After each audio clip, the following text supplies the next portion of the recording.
Good afternoon, everyone. My name is Chris Johnson. I'm the Freeman Chair in China Studies here. It's great to see so many friends to join us for what I think is going to be an absolutely fantastic panel. I couldn't be more proud of the panel we managed to pull together.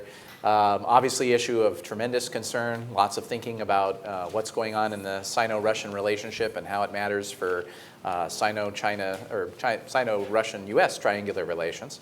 And you all have the bios, so I'm just going to go ahead and dispense with that. This is another installment in our China Reality Check series where we try to look at issues that are either controversial by their nature, are poorly understood here in Washington, or we just feel deserve more attention across the board.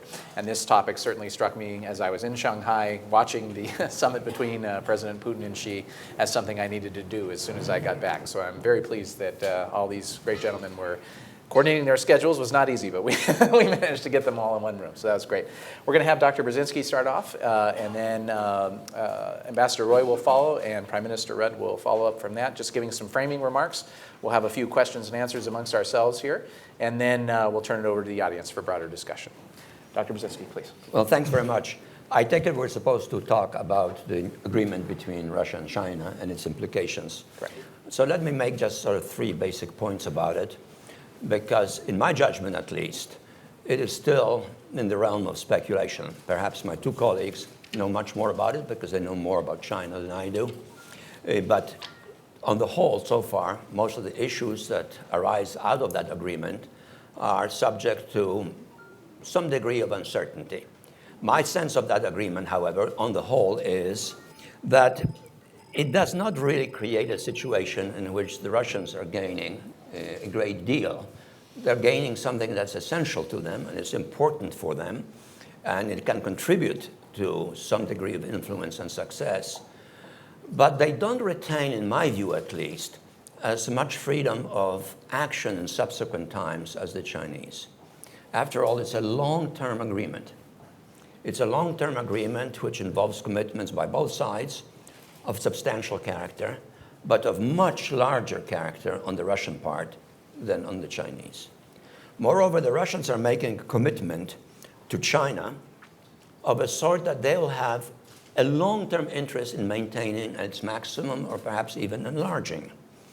Their relationship on that same issue with the European Union is already stalemated and will probably decline. So they have a vast interest in this being successful and sustained. The Chinese, of course, do also. It's good to have this Russian support. It does provide them with a degree of guarantee for the future. That's very important. But consider this. In some years to come, there could be issues pertaining to, for example, new opportunities from Iran. There could be new opportunities to purchase a great deal of energy from Saudi Arabia, especially as the structure of world distribution of what comes out from Saudi Arabia will be altered. The Chinese already have a far-ranging long-term agreement with Turkmenistan, which can grow in size, and they certainly will want to preserve it. So in a sense, my feeling is that while this is a mutually beneficial agreement, the strategic consequences of it are more promising for China than for Russia. It doesn't imply in any sense some cleavage between them. It's a normal outcome of a prolonged negotiating relationship. But the Chinese retain options subsequent in time regarding that agreement that are not open in the same degree to the Russians. On a minor second aspect, I don't know what the price structure for the agreement was. But talking recently to some Central Asians who obviously have a keen interest of their own in this agreement, I got the impression that their view was that the Russians were compelled to make some serious concessions in the price. So that even from the sort of price structure point of view, this probably was more to the benefit of the Chinese than to the Russians, but it does emphasize an enforcement of an enduring relationship, the one that can be altered asymmetrically. My second point pertains to the geostrategic realities of that relationship more generally. Clearly, Russia, China, and the United States are the world's most preeminent powers, although President Obama, on the whole correctly, demoted Russia publicly in recent times to the status of a very major regional power, not global power. I don't want to take issue with my president, especially since I'm sympathetic to that point of view, but I do have to acknowledge that when it comes to atomic weapons, Russia is a global power. It is a global power that's close to being a peer of ours, whereas China is not. And that, of course, introduces a significant asymmetry in the Russian-Chinese relationship, although I rather doubt that either the Russians or the Chinese are contemplating a nuclear engagement against each other. Nonetheless, the fact is, Russia is a global atomic power. China is not. China lags behind the United States and lags behind Russia. And in terms of reciprocal targeting, it is very asymmetrical. The Chinese, in effect, believe in minimum nuclear deterrence, inflicting a minimal amount of damage sufficient to enforce political consequences that they view desirable, but not wreak total damage either on us or on the Russians in their targeting. That makes some significant difference. Secondly here, however, on the other hand, both China and the United States are global economic powers. Russia is not. Worse than that, China is a growing global economic power. Russia is not. Russia is a receding, regional at best, economic power. And that problem is getting more serious for the Russians. So here, it is also a matter of some asymmetry in the relationship. And one could even argue that one of the highly possible consequences of the Ukrainian adventure is going to be a result which might well be one of the most damaging territorial geopolitical outcomes for Russia in its entire imperial history. If you think of Russia's imperial history, it has been one of steady growth, with some setbacks here or there.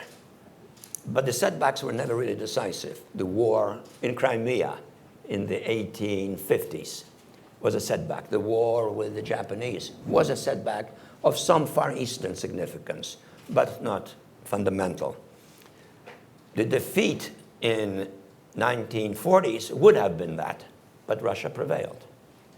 But the possibility of losing Ukraine is going to be the most serious territorial defeat for Russia. It will mean the loss of more than 40 million people and a large piece of territory.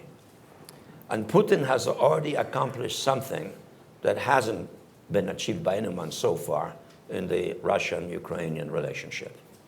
Unlike, for example, the Poles, who for a variety of, in my judgment, on the whole legitimate reasons, strongly suspect and distrust the Russians. The Ukrainians have not harbored animus towards the Russians by and large. The results of Crimea, plus of what's going on, is creating a nation of intense hostility towards Russia. And if that prevails and if the outcome is one that sustains a West-oriented Ukraine, Russia will have suffered, and I think the probabilities are, will suffer the greatest setback insofar as its territorial history is concerned. The Chinese are not threatened with that. The Chinese have, from their point of view, unfortunately, rather bad relationships with the majority of the countries on which they border. There are claims and counterclaims. And the Russians and others are worried about that. The largest piece of territory lost by China historically is to Russia. So far, the Chinese have not raised it openly, although in private conversations, with some people, myself included, they have mentioned it rather explicitly. That is a problem for the future, which the Russians cannot entirely ignore. And the Chinese, while having regional conflicts, local conflicts with some of the neighbors, with some exceptions, on the whole, have acted with restraint. On the whole. There have been some problems lately with maritime limits and so forth, but they have not resulted in drastic outcomes. And then my last and third point is, what about the geostrategic trajectories of these three countries? Here again on Russia, I can be very straightforward and simple. It is a downward trend. The by and large general trends are negative. Take it in terms of population. Russian population is declining. Take it in terms of Russian social talent. Large parts of it, not overwhelming, but significant, are emigrating. Take it in terms of durability of human life. Russia is still relatively on a low level compared to advanced societies. Take it in terms of private capital. Every successful member of the new middle class is trying to export money somewhere else. Now, some of that up to a point is happening in China too. There's no doubt that the new class of multi-billionaires is trying to export a great deal of its capital. But by and large, there is still nothing comparable in any way to what is transpiring in Russia. There is not a mass immigration movement. There is a sense of vitality, and there is a sense of prospective success. China rising peacefully is still the predominant slogan in the country, at least on the official level. And in that sense, the geostrategic trajectory of China is rather positive, and again, in sharp contrast to Russia. Now, that, of course, from the Chinese point of view and from the global perspective, is complicated by the fact that the Chinese-Russian relationship is not the preeminent global relationship. It is the Chinese-American relationship that is the globally preeminent relationship. But the decline of Russia in that triangular relationship obviously boosts the influence of China, gives China the option of utilizing Russia whenever convenient, but presumably out of caution and strategic intelligence, not associating themselves with Russia too much.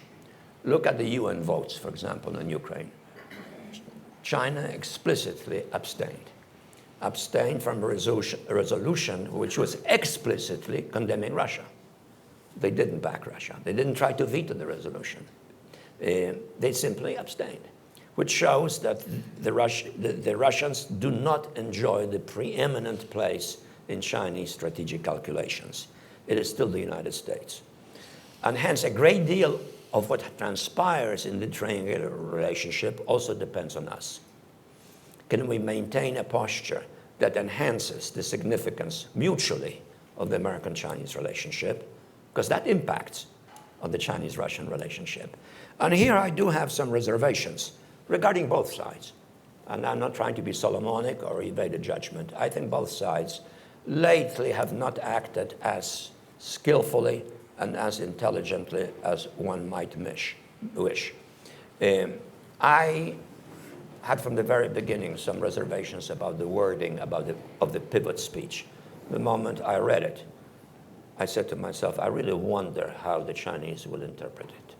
Why put such heavy emphasis on the significance of a military shift to the Far East with the Afghan war coming to an end? Why put so much stress on it? Why talk implicitly about some form of containment in that context by hints about maritime or territorial problems? Why not simply say, which would have been truthful and accurate and served the same purpose, by saying the United States has been part of the Far East since 1905, the Roosevelt negotiating treaties between Japan and Russia. And it remains one and will remain one. And you don't have to say that it involves aircraft carriers or military personnel or new deployments. Oh, Mr. Rudd, in your country, actually, where it wasn't specified very clearly whether American Marines to be stationed there are to defend Australia from China or from what is the country called? Papua New Guinea. Papua New Guinea. But the fact that there's going to be American troops there, I thought, was a somewhat wrong message, not necessary. Lately, even in some speeches, in particularly the West Point speech, there were some references to China in relationship to other issues, which implied a somewhat ambivalent assessment of the Chinese role in the world. I think we have to be more careful in that respect. And of course, our newspapers can be naturally and instinctively critical of the Chinese political system, being free. The Chinese, however, have been responding to this, or maybe even contributing to it, through an increasingly negative press about the United States. The fact of the matter is, much of the Chinese officially controlled press is very hostile towards the United States, and very explicitly so. Some of the articles, which I read every week, are emphasizing American aggressiveness, American insensitivity, American domineering aspirations, and so forth. And that, I think, feeds a sense of mutually increasing antagonism, potentially, mutual suspicions and uncertainties. Just coming here, I was reading an article entitled, "American Hegemony's Biggest Threat to China is the Americanization of China," from a major Chinese publication. It is, of course, connected with systemic challenges within China itself. The Chinese don't like the comparison between themselves and ourselves in terms of who has the largest number of corrupt public officials. I think it's a close call as to which one does. Except the problem is that our corrupt officials act in keeping with our financial culture. That is to say, enrich yourself as much as you can and rip anybody off as much as you can. The Chinese officials happen to be members of the Standing Committee of the Communist Party of China. I thought the Communist Party had rather different principles regarding the distribution of wealth. So it's even more of a challenge to their internal logic and stability than ours. But the interaction of the two perhaps has a somewhat cross-feeding effect. So these are the kinds of problems that I think can surface and linked to specific problems on the ground could become quite serious.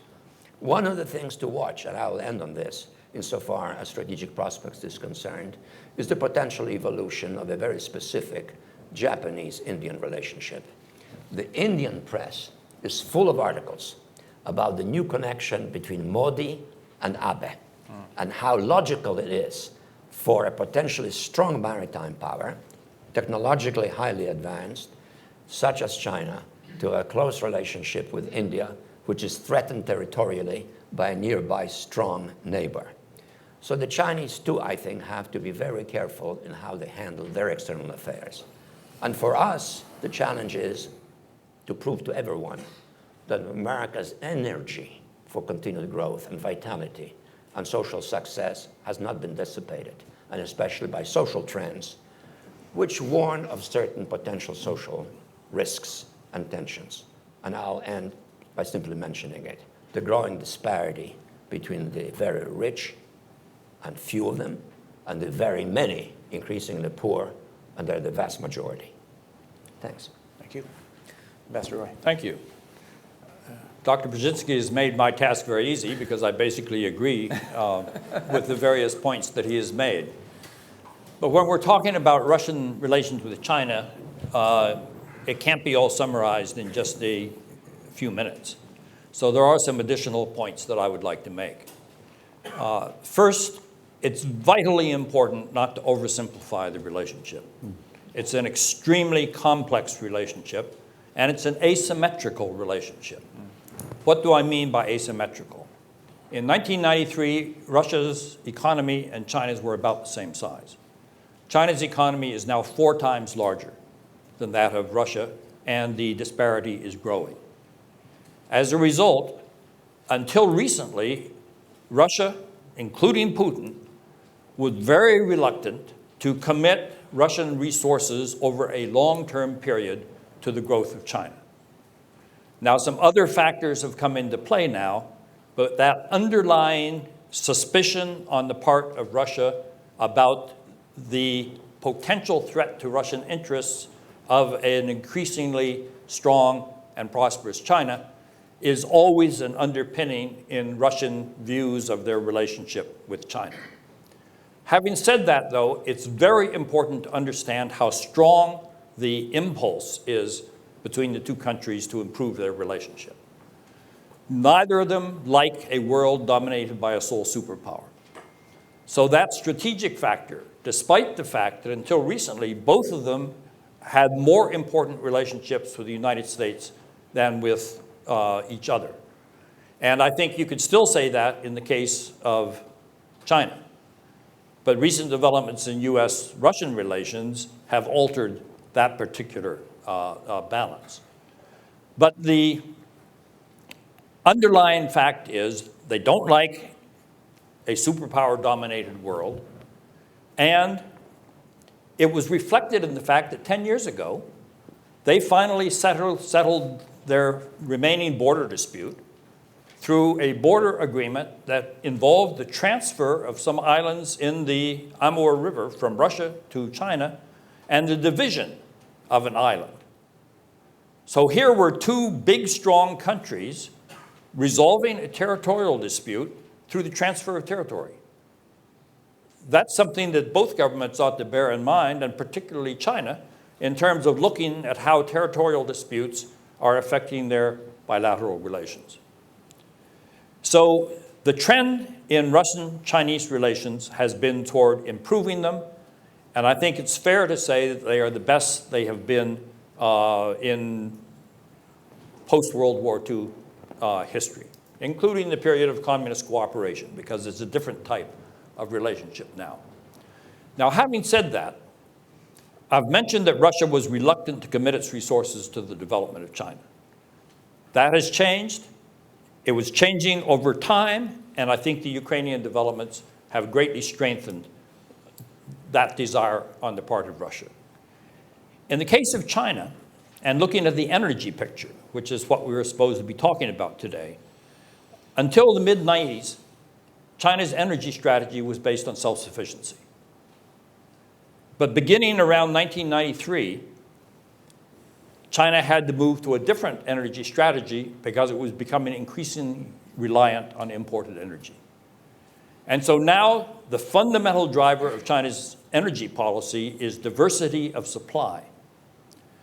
And in large measure, because of the Ukrainian crisis, the importance to Russia of the diversity of demand has become much more important. A large portion of their gas exports has been to Europe. And now there's a question in Russian minds as to how reliable that demand is going to be. And the second factor is the Chinese demand is growing rapidly, and European demand is growing very slowly and may decrease because Europe is now looking at diversifying their sources of energy because they don't like the implications of being too dependent on Russia as the source for their natural gas supply. So these are the considerations that came together in this meeting that produced this agreement. Now, the agreement on its surface looks like a very important one. The supply of 38 million cubic meters of gas annually by Russia to China beginning in 2018. That's a big deal by any measure.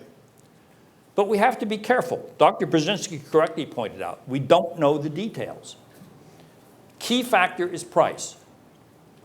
What we do know is that China compromised a long-standing position by agreeing to a base formula for price that is related to oil prices. This is the way that Russia's supply of gas to Europe is priced.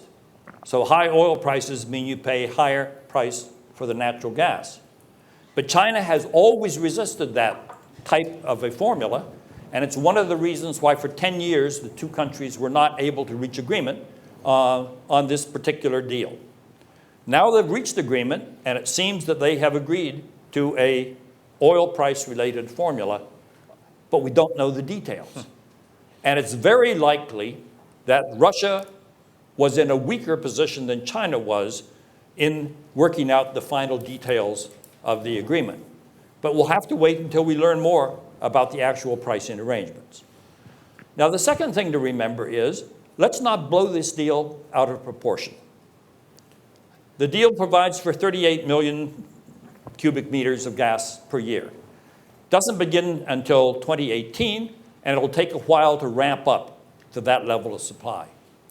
China's current consumption of natural gas is running at somewhere between 70 billion cubic meters a year and 100 billion cubic meters of gas. So this deal represents maybe 25% or less of China's current consumption. But by the time the gas comes on stream, it'll be a much smaller percentage. Why? Because China has set the goal by 2020 of having an annual consumption of natural gas that is in the 200 billion cubic meters of gas per year, or 220. So 38 billion viewed in that context is a much smaller percentage of China's overall natural gas consumption. Now, there's a reason why China is trying to increase its consumption of natural gas so rapidly, and anyone who has traveled to Chinese cities knows why. Coal-fired pollution is decimating the air quality in China, and therefore they have a major urgent need to diversify away from coal burning and to utilize more clean, which is underway, and Russia is part of that picture. But Dr. Brzezinski referred to the Turkmenistan deal. The Turkmenistan deal is for a shorter period of time, but provides for $40 billion, 40 billion cubic meters of gas per year at its maximum level. And there's a possibility that will rise to 70 billion cubic meters per year. So once again, and Australia is becoming an important potential supplier of LNG to China. And somewhere around 2020, it's possible that U.S. fracked gas will become available for export to Asia, and that will also affect the considerations. So if you look at this particular deal in the context of this broader picture, you realize that it's an important arrangement, but it's by no means one that ties the two countries together in a highly dependent relationship over a long period of time, in the sense that one country could exert influence over the other by diddling with the supply of gas, as Russia has done with the Ukraine. China is not prepared to put itself subject to that type of leveraging, and I don't think that Russia has gained that potential in this particular agreement. So within that context, I think we should not assume that the rivalry factors in the Sino-Russian relationship have been eliminated. They're very important in Central Asia, for example, where the Chinese supply of consumer goods has essentially driven Russian goods out of the market, but that Russia still has those historic relationships with the Central Asians. Now, here's an interesting point, and I'll close on this point. We've just had this conference that Putin attended called the Conference on Interaction and Confidence Building Measures in Asia, or CICA, if you will. At that conference, President Xi Jinping gave a very important speech in which he essentially addressed a major security proposal. He's talking about a collective security arrangement for Asia. And there was some language in that speech that seems to be targeted against the United States. But if you look at other language, you realize this particular organization has 26 members, plus some observers. And of those 26 members, 19 are not in East Asia. They're basically relevant to Central Asia, not to East Asia. And President Xi emphasized that no country should dominate the security of a region, and all countries have a right to their security independence from other countries. Was that really targeted at the United States, or was that targeted at Russian security ambitions in Asia? I lean toward the latter interpretation because of the locus of where he made the speech. That doesn't mean that there were not elements that were aimed at the United States, but it suggests the complexity of the Sino-Russian relationship. We should be very careful to do our homework before we jump to premature conclusions. Great, thank you, Stape. Prime Minister Rudd, you certainly traveled to Beijing a lot and have embarked upon this very ambitious project up at Harvard to help think about these issues. So I wonder if maybe you would frame a little bit about how this is all seen through Beijing's eyes and how you think that sets the strategic framework going forward. Good, thanks very much. I take very much Stapleton Roy's comments just now about complexity. And there is too ready a tendency to translate complex developments into a snappy phrase, which then causes us to reach false strategic conclusions. That's the first caveat which we should all apply to a serious study of international relations and strategic affairs. The second point, therefore, which arises in my mind is when we look at both the content and the symbolism of the recent summit between Vladimir Putin and President Xi Jinping in Shanghai, what does it actually mean as opposed to what everyone theorizes it as meaning? And in the grand sweep of China-Russia or Sino-Soviet relations as it used to be, does it mean a lot? And within that frame, are we looking at a dramatic event which fundamentally turns the dial in the arrangements which Henry Kissinger and Richard Nixon and Mao and Zhou Enlai reached effectively in the early 1970s, which was a strategic accommodation between Washington and Beijing based on a common strategic neuralgia towards the then Soviet Union. That was of genuine global strategic significance and the subsequent unfolding of what then became modernizing China as well. Have we reached a new point at which that fundamental axis has now changed? I think personally that the Shanghai meeting represents the culmination of forces which have been at work for quite some time in the China-Russia relationship and the China-US relationship, which begin fundamentally to alter the premises of the 1972 Strategic Concord. The second point I would seek to go to is how then our analysis to one side is this reality viewed from Beijing, and then finally, though I am no Russophile and no Russia expert and no Sovietologist by training, based on recent travels to Moscow, I'll hazard my arm on how some of these realities are viewed from Moscow as well. On the China view of reality, I think it's always important to go back to the fundamental principles of what are China's abiding national interests and how it currently perceives those through the Standing Committee of the Politburo under Xi Jinping's leadership. And where does the Russia dimension fit into that equation? The first point, if you were sitting around the table of the Standing Committee of the Politburo at present, whether it's articulated or not, it's certainly assumed that the number one interest of the Standing Committee of the Politburo is to preserve the Communist Party in power. It is not something that we should simply smile about and pass on from, because when you look at the current dynamics of Russian politics and the Russian leadership, there is no critique coming from Moscow, nor has there been for a long, long time, in terms of the viability, the credibility of a one-party state. And so in terms of regime fundamentals, to state the obvious, but we should restate it, you do not have a rolling critique of the fundamental nature of Chinese political power under the communist system coming from Moscow.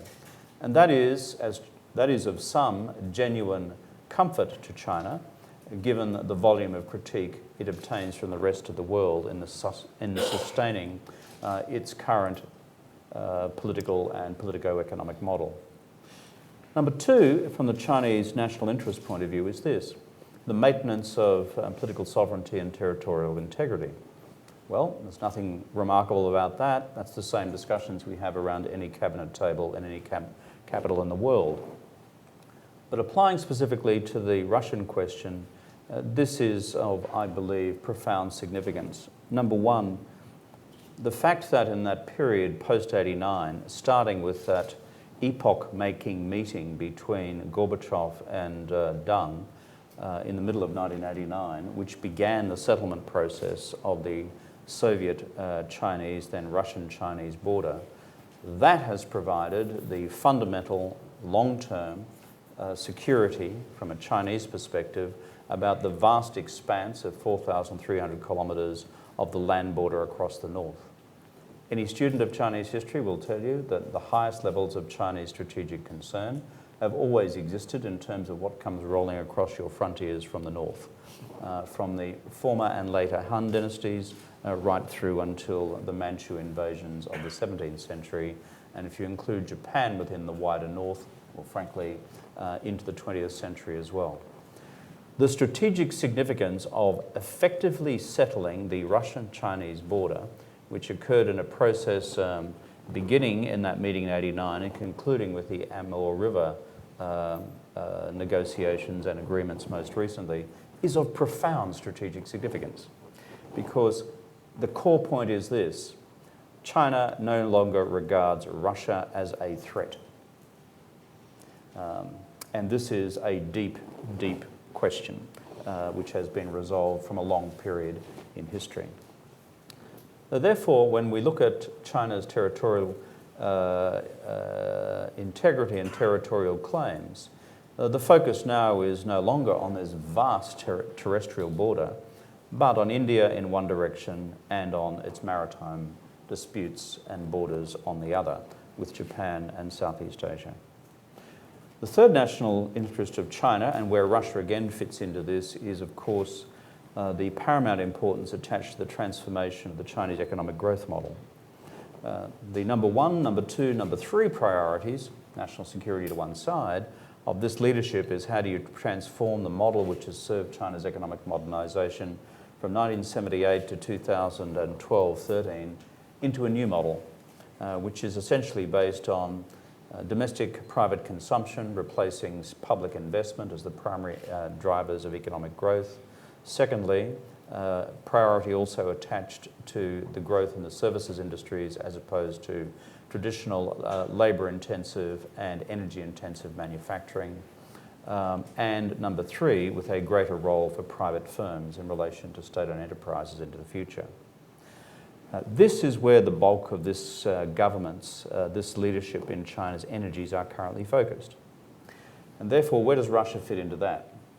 The underpinnings of the old growth model and the new growth model, and this is where Stape's contribution has been so particularly important, lies in long-term energy security and food security.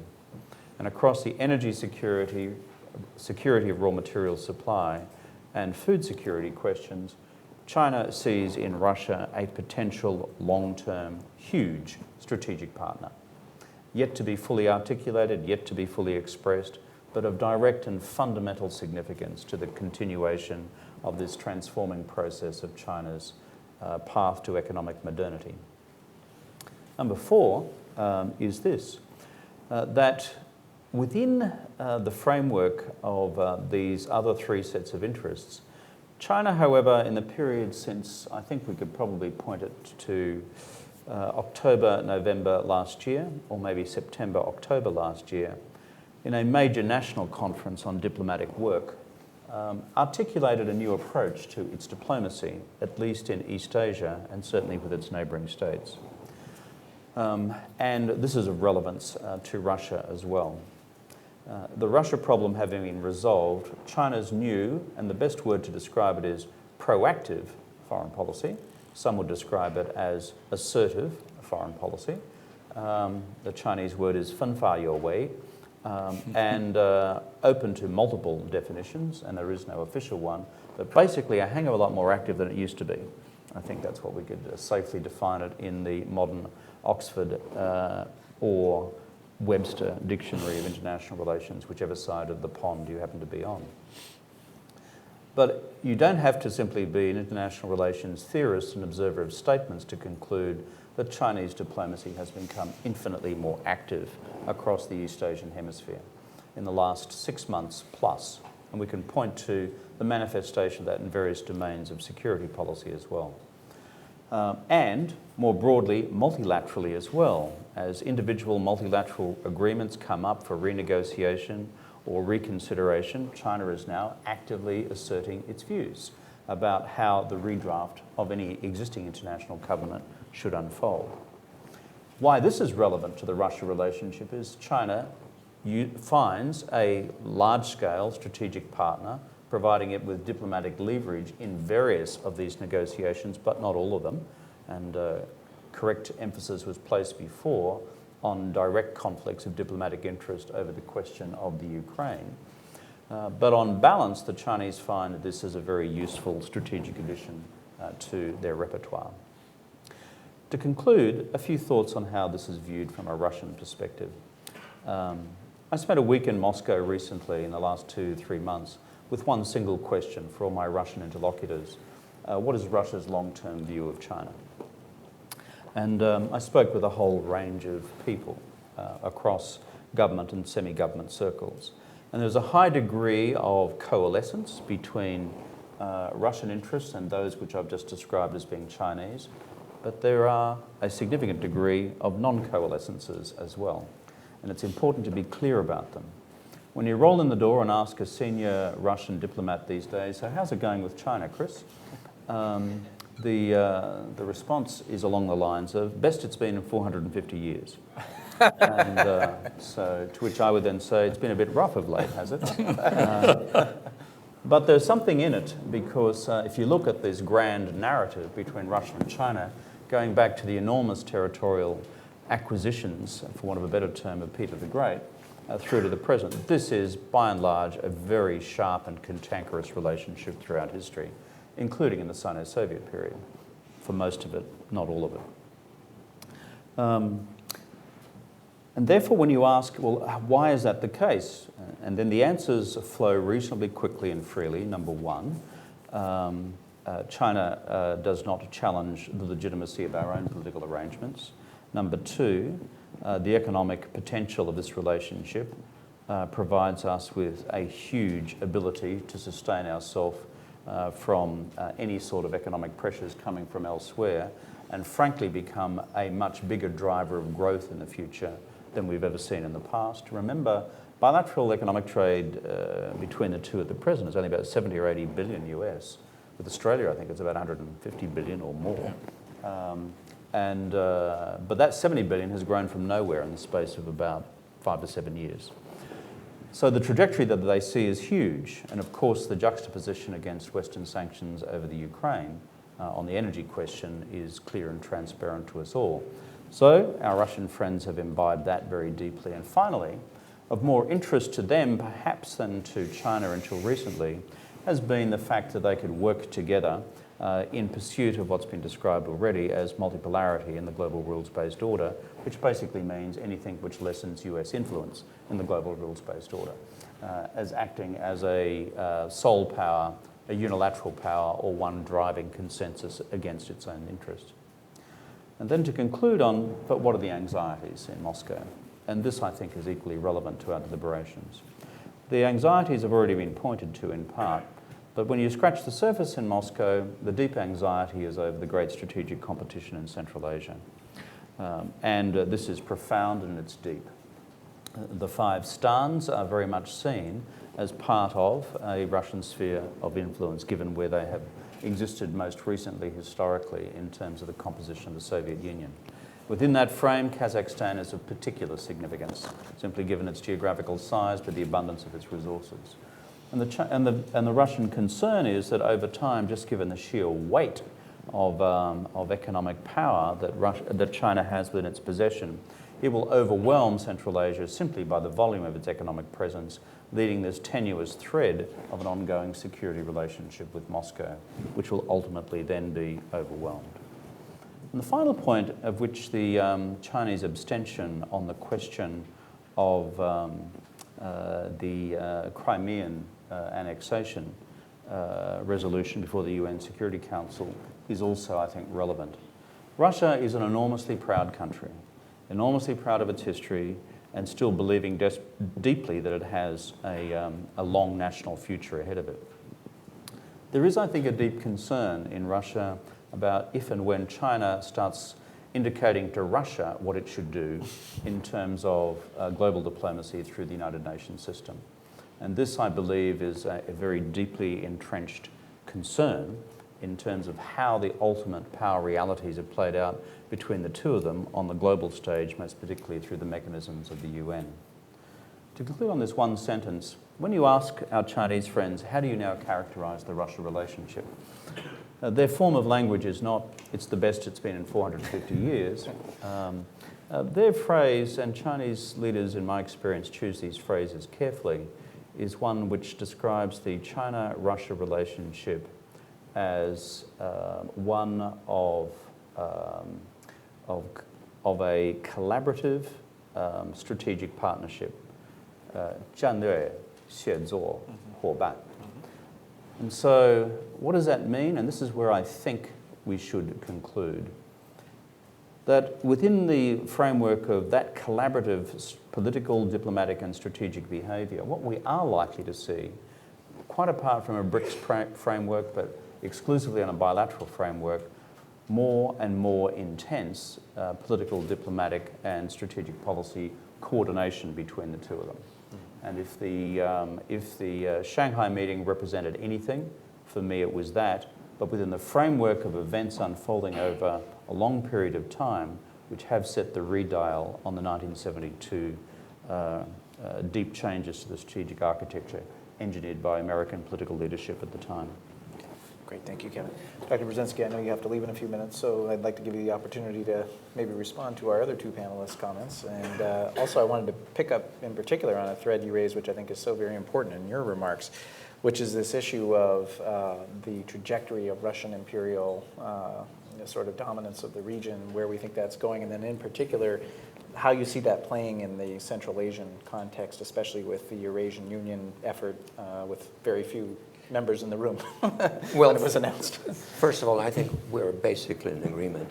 There may be some differences of emphasis, but I think we're in agreement that this is an extremely complex relationship, but also in terms of the Russian-Chinese aspect of it, there is a significant asymmetry between what China can do and what Russia can do under the current circumstances.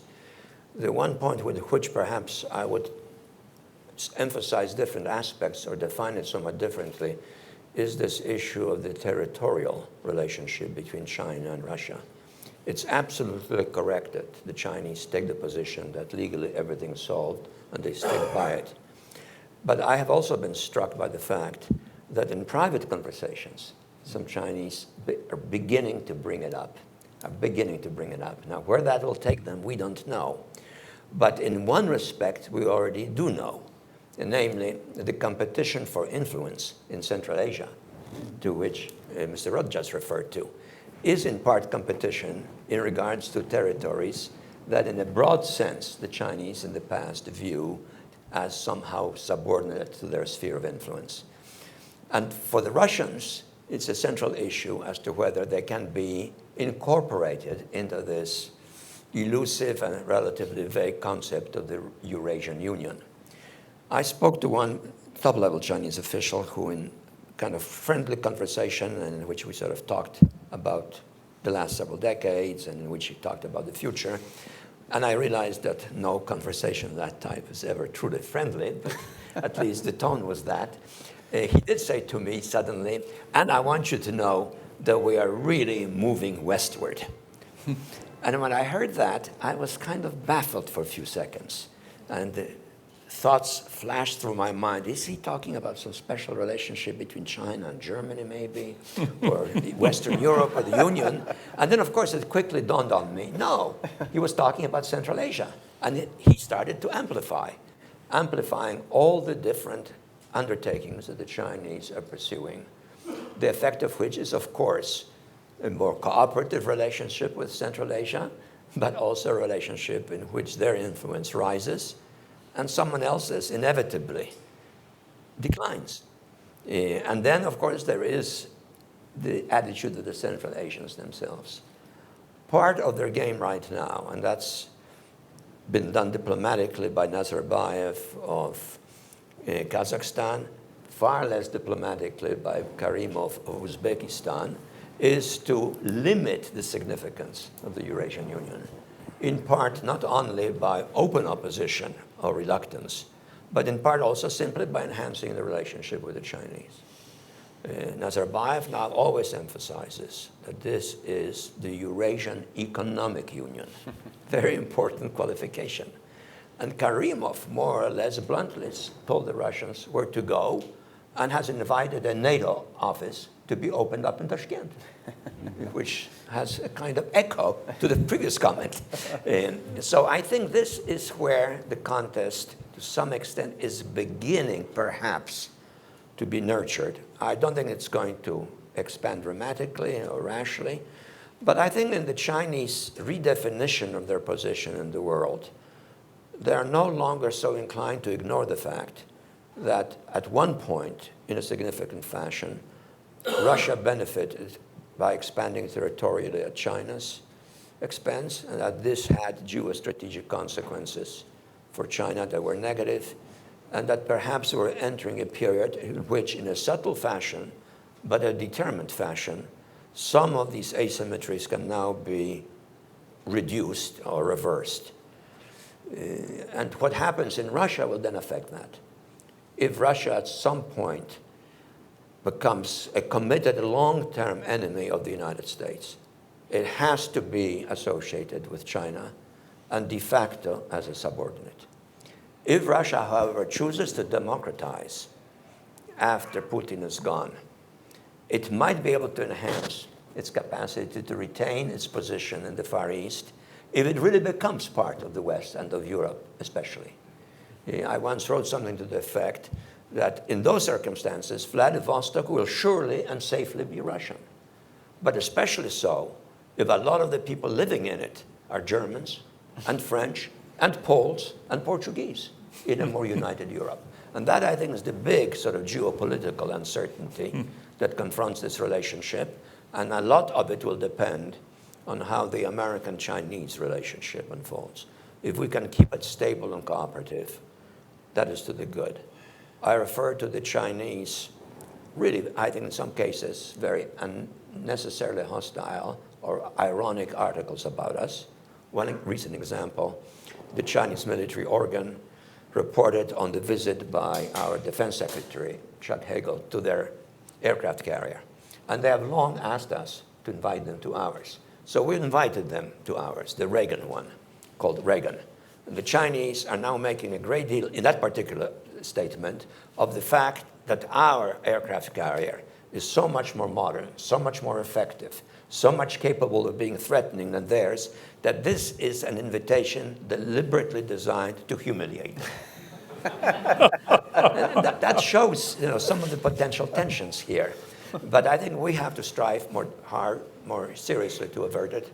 They have to strive seriously to avert it. And Xinhua had just had a long editorial, for the first one that I've seen in the last 2 years, emphasizing precisely that point, that America and China have to resume striving for a genuine partnership, that things they're hinting have somewhat slipped, and that it isn't so easy just to point finger at one side and say they're all at fault.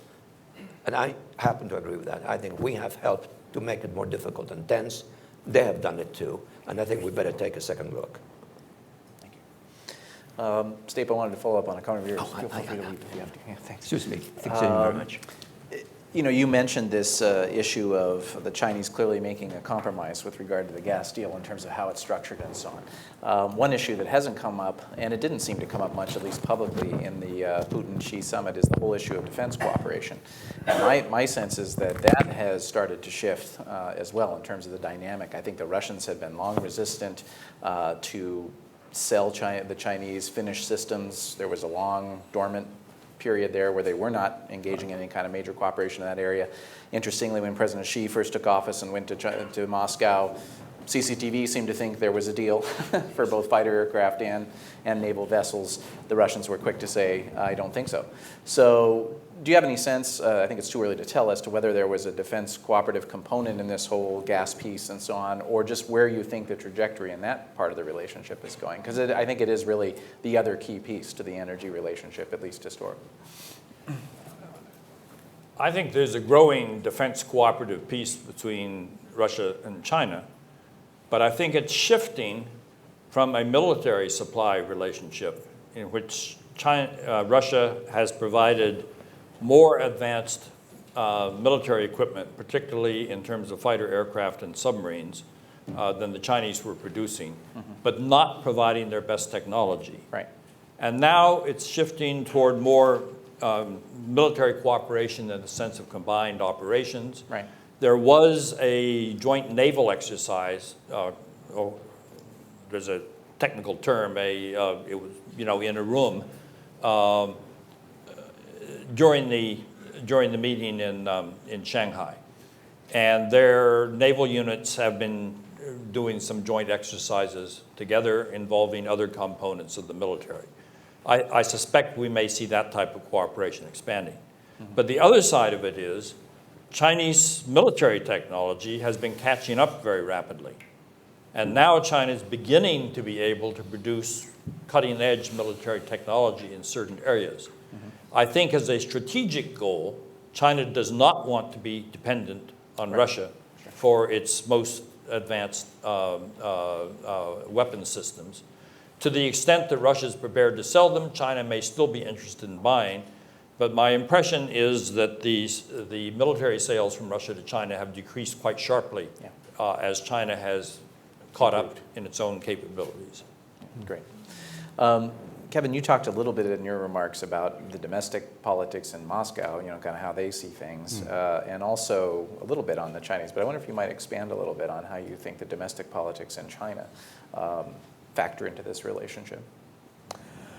Well, every diplomatic observer has to conclude that any country's international policy posture at a given time in history is always shaped by domestic political realities, and the only question is by how much, and whether that's positive or negative. I think what we have with Xi Jinping, and I've spent some time with him as Prime Minister and some time in conversations with him, is a unique post-Deng product, and that is very self-assured, very self-confident. I think a leader who self-describes himself as a strategist and a grand strategist in terms of where China goes for the future.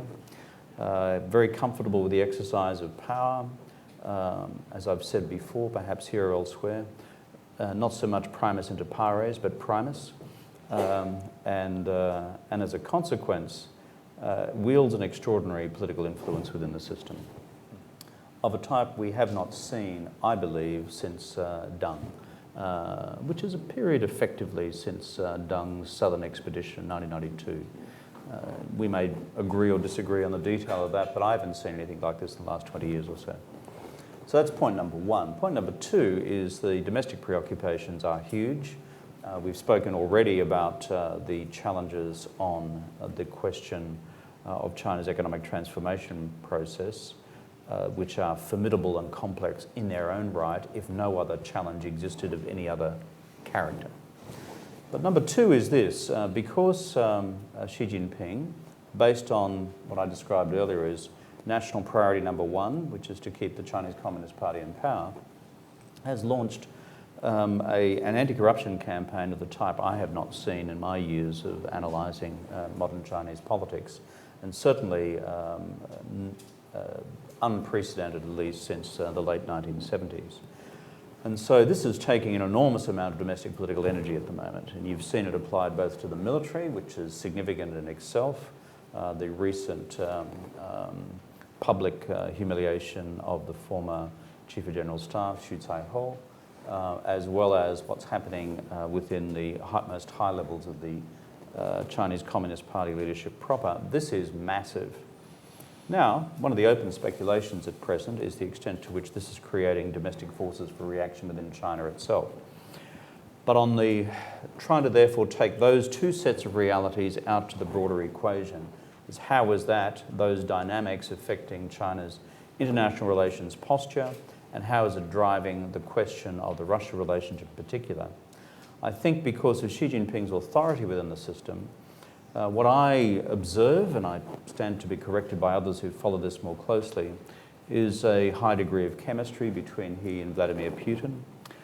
If you follow Chinese domestic media sites and Twitter sites or Weibo sites, Putin is very popular domestically within China as a strong leader who is seen to be able to take it up to the United States and take it up to the West. And as a consequence, because Xi Jinping sees himself as his nation's strategic architect for the period ahead, I believe that these large moves in terms of a closening in the relationship with Russia, a firmer posture in foreign policy terms towards the rest of East Asia and the neighbouring states in particular, and those with whom there are border disputes in particular, are all part of a strategic evaluation, re-evaluation of where China sees its interests long term. The third leg of that, of course, is what he announced last year in terms of a new type of strategic relationship with the United States. As Dr. Brzezinski said before he left, that's the one which has kind of been swinging in the breeze a bit for the last 12 months. And if there's some suturing which needs to occur, it is taking that headline, which both President Obama and Xi Jinping have broadly agreed with, and giving it content. But that's now quite a rocky road. So there's that, the movement towards Russia, no progress on a new type of great power relationship with America, and a new proactive diplomacy, to use the Chinese definition of "fen fa your way," with the neighbouring states. I think as a projection in some respects of the Xi Jinping dominant personality and his analysis about where he wants to take China for the future. Great. Steve, did you want to add to that at all? Or? No, that's okay. fine. Great. Okay, well, we'll turn it over to the audience now. We welcome your questions. As is standard practice here at CSIS, if you would identify yourself and let us know which organization you're with, and do please try to confine yourself to a fairly brief question. The gentleman in the back there, please wait for the microphone. Barry Wood, RTHK in Hong Kong. Mr. Rudd, could you say something about the BRICS and how both China and Russia relate to it, and specifically the plan to set up a development bank? I wonder if this is a means of cooperating in Central Asia. Well, the BRICS has been around as a strategic concept. I think we can thank Foreign Affairs magazine for giving the BRICS its first definition, and whoever wrote the article, I think it was from Goldman's at the time, which wedded together the economies of Brazil, Russia, India, China, and who else have I left out? South Africa. Thank you.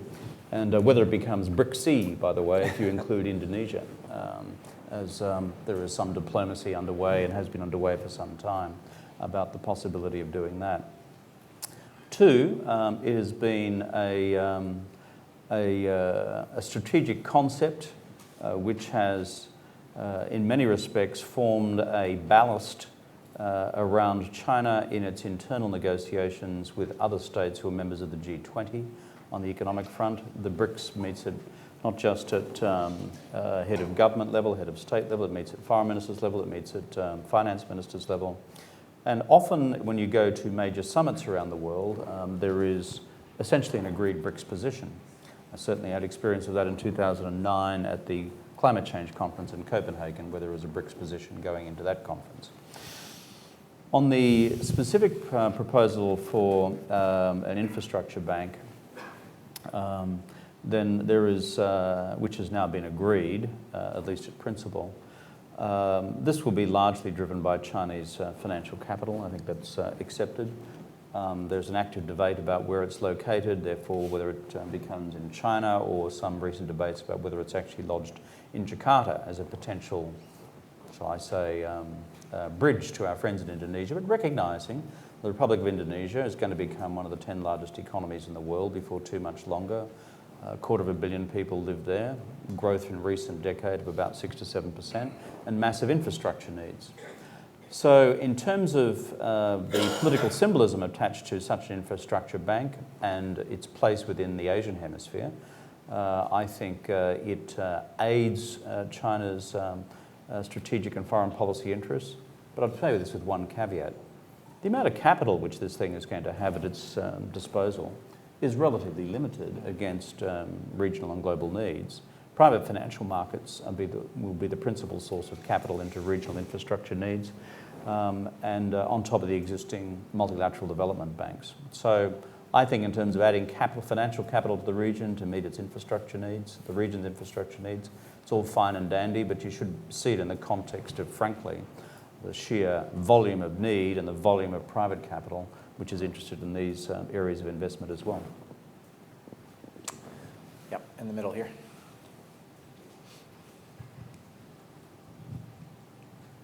Thank you, Chen Wei for China Daily. I want to ask, some China foreign policy experts say that, despite China being ruled by the Communist Party and Russia no longer, but the U.S.-China relation seems to be better than U.S.-Russia relation.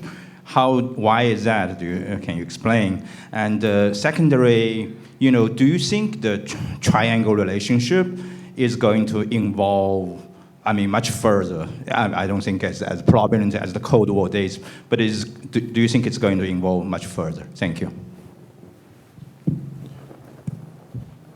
I'll begin with an answer, but I think Prime Minister Rudd can weigh in on this very effectively also. I think that recent developments in East Asia and in Europe have tended to push China and Russia closer together. And I think that's one of the factors that produced the gas deal that we have been discussing here. They've been negotiating for 10 years over price, and all of a sudden the pieces fall together. I think it's not accidental that the United States relationship with China has developed much more positively than Russian-Chinese relations. If you look at our bilateral trade, it now runs over $500 billion a year. Russian trade with China is still under $100 billion a year. Russia is now interested in diversifying away from Europe on the gas level, but if you look at the trade statistics, Russia's #1 trading partner, both for exports and for imports, is Europe, the EU. China is second in terms of both exports and imports now, but the differential between the EU trade and the China trade is very sharp.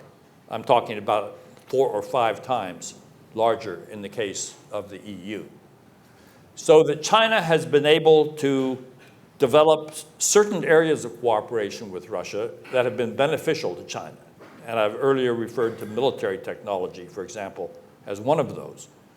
But in terms of modernizing its economy, in terms of the expertise needed, namely what you are taught in universities about development and about business management, China has largely turned to the Western countries, and particularly the United States, not to Russia, as it did in the past. And as I mentioned, until recently, Russia has been resistant to overcommitting itself to the development of China. I think it's too early to tell whether or not the recent cooperative trends will be extended into the future for a long period of time. For example, Japan also shares a strong interest in getting expanded access to the natural resources in Siberia and the eastern territories of Russia. And I wouldn't be surprised if you were to see a Russian-Japanese deal involving oil, gas, timber, other types of minerals that they are interested in developing. So I think this is something we have to watch. There's no question that the Sino-Russian relationship at the moment is at a high point. But I don't think that China has lost sight of the fact that the United States still, in very important respects, is much more important to its ability to achieve the great rejuvenation of the Chinese people, which, as Xi Jinping puts it, is the China dream.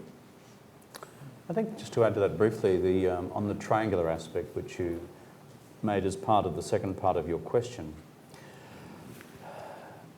From China's perspective, my judgment is that China sees strategic leverage to be obtained by an improved relationship with Moscow.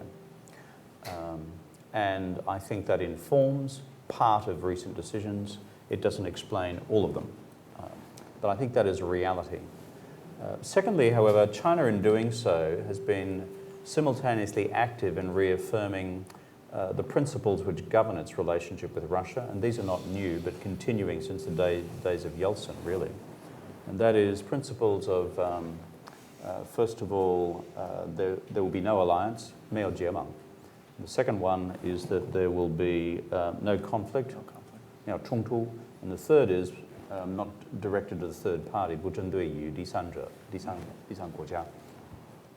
And so the Chinese, I've noticed in recent commentary, have actually continued to emphasize that in order to discourage the view that this is actually heading in the direction of some form of informal or even formal military alliance with Russia.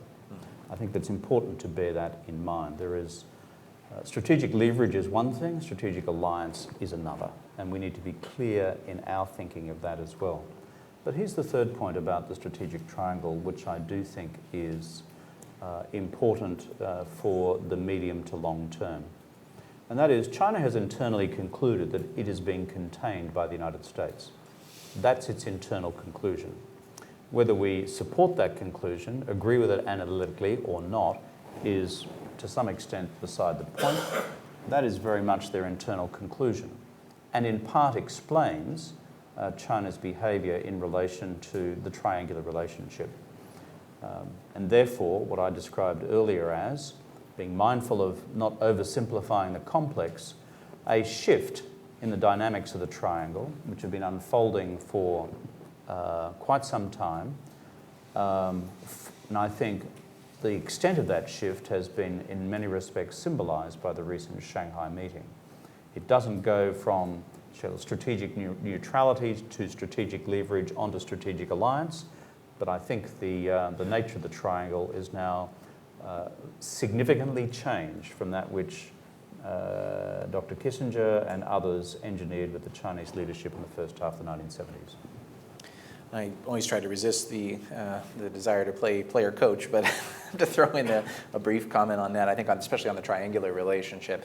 I mean, I think it's important to look at two things in the way the Chinese are describing the relationship that are quite important. The first is this fact that, they're calling for a new style of great power relations, but only with the United States. The Russians aren't included. And I think that says something about how they see that triangle developing these days. But I think the second very important point to take into consideration here with regard to the Russia relationship is how does China intend to use the relationship with the Russians to balance the relationship with the United States? And in particular, to the degree that they see having an active Russia card or option, I think actually under the umbrella of managing Sino-US relations is really a critical factor. And I think some Chinese would argue that if we, the United States, I think in their terms they would say are foolish enough to allow them to maintain that active card, then that's our fault in the strategic triangular relationship. Next question, right up front here. Thank you. My name is Jeannie Nguyen with Voice of Vietnamese Americans. I thank Prime Minister Roy and Ambassador Roy and Chris.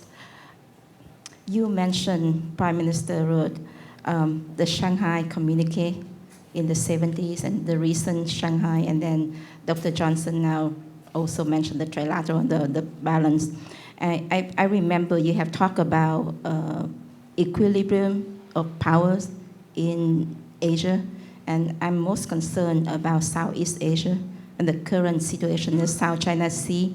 So I'm going to ask you, as the leader of Australia, where do you see the role of Australia and all the allies, U.S. allies, Pacific allies in that region, especially with the current situation in the Southeast China Sea or the South China Sea, with China actively, assertively, aggressively invaded. It did invade Vietnam and other countries, especially the Philippines, the Scarborough Shoal, the EEZ of Vietnam, partly paracels by force.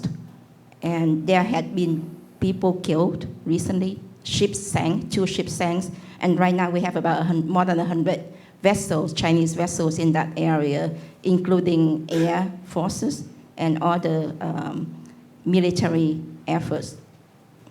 Okay, thank you. I got the thrust there. Yeah. Firstly, I'm not the Prime Minister of Australia. But you play him on TV. It's a different bloke, Tony Abbott. You all look the same. Ouch. Americans, I can never tell them apart myself. Talk the same, you and the guys from Mississippi, it's all the same accent. So we continue this? Yeah. Anyway, let's go to the core elements of your question, which is one of what is unfolding in the maritime space, and secondly, what policies should be considered in response to it. I think it is fair to say that I have not seen such activity in these maritime zones, both the East China Sea and the South China Sea, I think at least since the mid-70s. And you could have an argument about that in terms of what happened in the South China Sea before then. And it is at a more fractious, in a more fractious state than I have seen certainly in my diplomatic career, which began in the early 80s. And so that causes me concern. It causes me concern for one particular reason. And we have never taken a position on who's right and wrong in a territorial dispute, for the simple reason that the complexity is just mind-boggling. And that's why you have other dispute resolution mechanisms available. However, what worries me is what I've said repeatedly about the danger of conflict through miscalculation and poor incident management. There is a piece of mathematics here which people who fly aircraft and drive ships usually tell you about, which is the more metal you've got in a given space at any given time, the more likely they're likely to hit each other. And therefore, if that is the case, we now have literally hundreds of assets rolling around the place in particular zones at particular times with varying degrees of skill on the part of those who are driving these assets. Then incident management becomes incident probability is high. Incident management, therefore, enters into the equation. And so when I read reports of aircraft in the East China Sea recently passing within 35 metres of each other at considerable speed, I become deeply anxious about A, the probability of incidents, but B, most particularly, about the absence of protocols for the handling of incidents once they occur.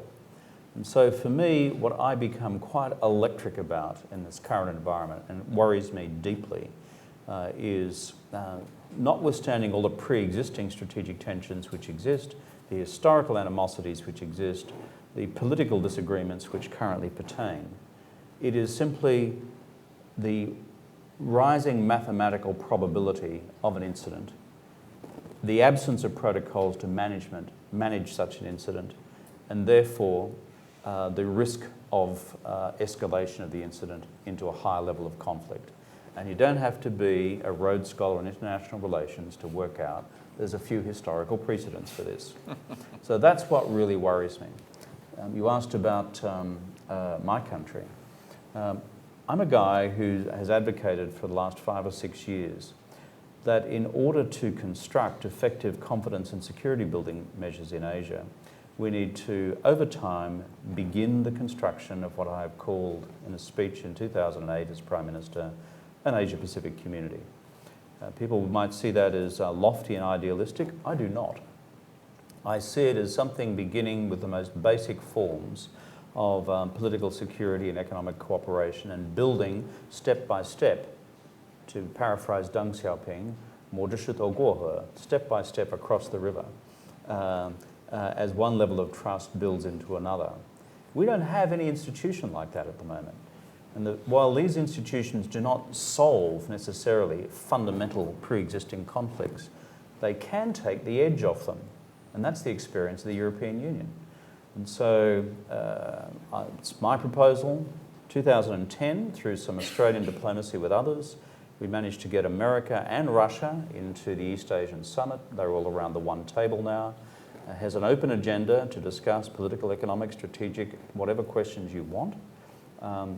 My strong argument is we should now begin using it. And item number 1 should be a region-wide protocol for managing incidents in the air and incidents at sea across all the armed forces and the naval forces, because those who are prospective, shall I say, participants in an incident,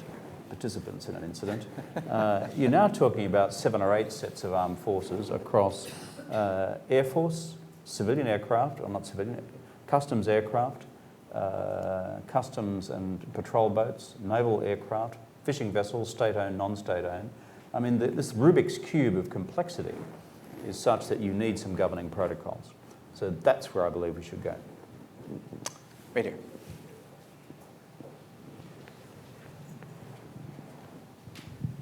Steve Winters, researcher. I just sort of follow up on that comment that you just made. Isn't the structure of alliances that's developing or does exist now in East Asia actually complicate the situation which would arise if there were a very serious incident of the type that you were just imagining?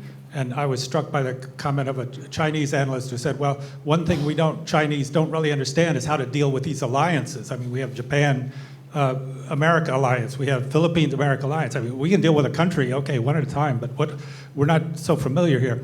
And isn't the sort of worry about the way the alliances play into the possibility of a serious incident and sort of pulling everybody in what's led to the recent books, for example, by Hugh White and Malcolm Fraser, really questioning what might happen here? Yeah, well, I fundamentally disagree with the work by Hugh White, and for a whole range of reasons, which I won't go into. But let me just go to the question of alliances. What do all these alliances which the United States have in East Asia have in common? Most of them, by and large, predate the emergence of the People's Republic of China, or certainly any strategic capacity of the People's Republic of China to constitute a perceived threat to anybody. Let's take the Australian alliance called ANZUS, which was formed in 1952. If you look at the diplomatic history there, why did we end up with an ANZUS alliance in 1951-52? Even though we'd been allies during the war and allies during the First World War.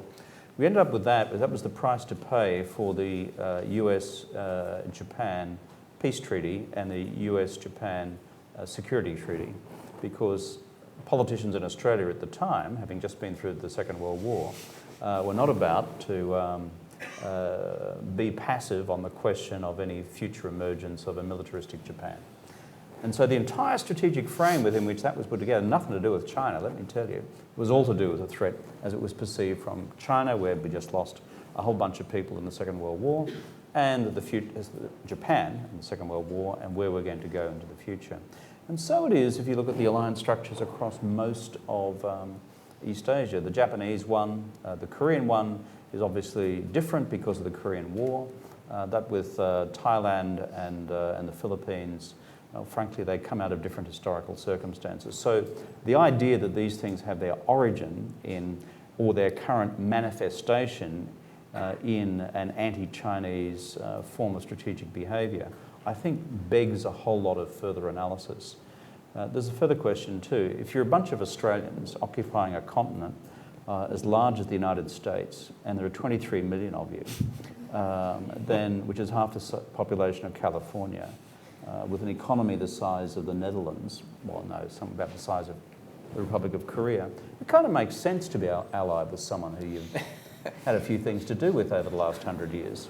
And so, against whatever future contingencies might unfold, if you're responsible for 32,000 kilometres of coastline, which is more than you guys have got to look after, on the basis of that as an independent nation state, well, you say, yeah, alliance, not a bad idea. Steve, do you want to toss in a word or two on that? I'll just very briefly comment on the fact. Perhaps our alliance structures confuse the Chinese, who would prefer to sort of deal bilaterally with these issues. I think it's very important, however, that they read and understand the nature of our alliances.